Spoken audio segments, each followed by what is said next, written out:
জামাত ইসলামীকে এখন পুরো জাতি মিস করছে। জামাতকে যারা ভোট দেয়নি তারা এখন হারে হারে টের পাচ্ছে যে জামাতকে ভোট না দিয়ে কতটা ভুল হয়েছে, এবং আক্ষেপ করছে যে কি করলাম। বিএনপি যে কত বড় প্রতারক এবং কত বড় ভণ্ড। বিএনপিকে যারা ভোট দিয়েছে তারা এখন টের পাচ্ছে এবং তারা আক্ষেপ করছে বিএনপিকে ভোট দিয়ে। জামাতকে ভোট না দিয়ে আক্ষেপ করছে, বিএনপিকে ভোট দিয়ে আক্ষেপ করছে। বরং ভোটারদের যে প্রতিশ্রুতি দিয়েছিল, ভোটাররা যে কারণে বিএনপিকে ভোট দিয়েছিল, ভোটারদের সেই প্রতিশ্রুতির সাথেই তারা প্রতারণা করছে। সমস্ত রাজনৈতিক সমঝোতা থেকে বিএনপি বেরিয়ে এসেছে। প্রতারণা করতে করতে প্রতারণার সর্বোচ্চ শিখরে আরোহণ করছে বিএনপি, এবং মিথ্যা বলছে, জোট চুরি করছে, দিনে দুপুরে পুকুর চুরি করছে। দর্শক, বিরোধী দলের চিফ হুইপ জনাব নাহিদ ইসলাম সংসদে এটা উত্থাপন করেছেন। সমঝোতা ভেঙে জুলাই গণঅভ্যুত্থান জাদুঘর বিল পাস, রাজনৈতিক জোট চুরি। এর মানে অন্তর্বর্তীকালীন সরকারের সময় যে একটা জাতীয় ঐক্য ছিল, ফ্যাসিবাদ বিরোধী সবাই ঐক্য, ইউনূস সবাইকে নিয়ে দেশ চালানোর একটা ভিত্তি স্থাপন করে দিয়েছেন যে ক্ষমতায় যারাই আসুক সবাইকে একত্রে করে মিলেমিশে দেশটা চালানো হবে। কিন্তু দেখা যাচ্ছে না, বিএনপি সমস্ত কিছুর সাথে প্রতারণা করে সমস্ত সমঝোতা ভেঙে দিয়েছে।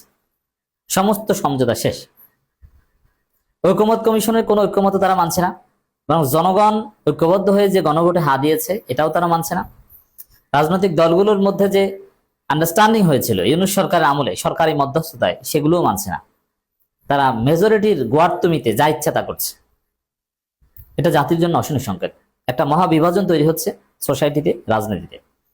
এর ফল সে অতীতের মতো জুলুম নির্যাতন নেমে আসা, বিরোধী দলের উপর সংঘাত সংঘর্ষ ছড়িয়ে পড়া।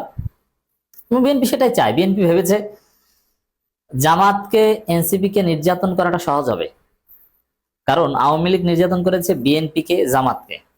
এখন তো শুধু জামাতকে আর এনসিপিকে, এরা তো ছোট কিছু।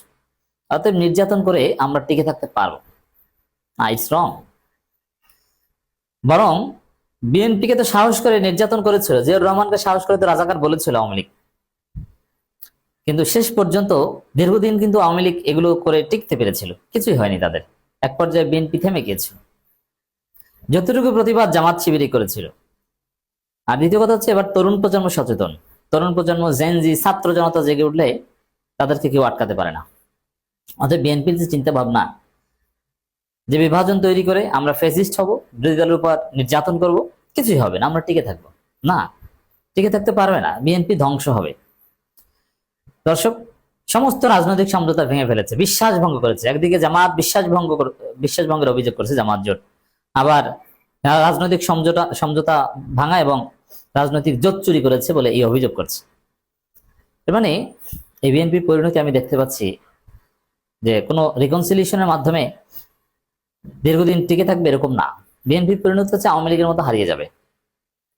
আপনারা দেখেছেন যে শেরপুর এবং বগুড়ায় দুইটা উপনির্বাচন হয়েছে। এই উপনির্বাচনে বিএনপি তাদের চরিত্র ফাঁস করে দিয়েছে। তারা সুষ্ঠু নির্বাচনে মোটেও বিশ্বাস করে না, বরং আওয়ামী লীগের চাইতে জঘন্য। আওয়ামী লীগ ক্ষমতা আসার পর প্রথম দিকে অনেকগুলো সুষ্ঠু নির্বাচন উপহার দিয়েছিল, একটা পর্যায়ে এসে সবকিছুতে কারচুপি করা শুরু করেছে, তাও 5 বছর পর।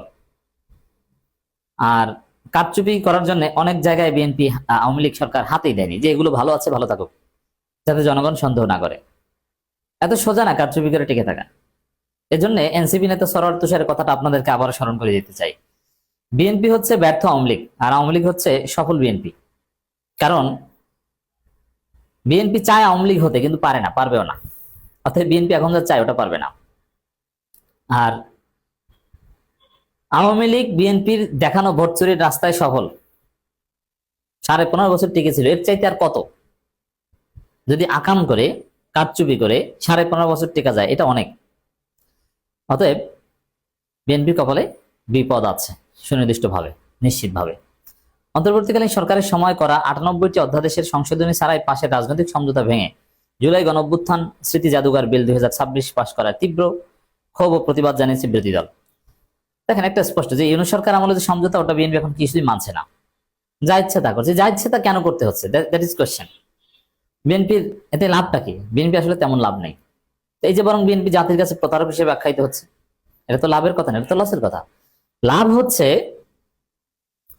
বিএনপিকে ক্ষমতা এনেছে civil military bureaucracy, deep state. এখন ওই deep state, civil military bureaucracy, DGFI গোয়েন্দা সংস্থা এরা যা বলে বিএনপিকে সেটা শুনতে হয়, তাদের বাইরে যেতে পারে না, তাদের কথায় চলতে হয়।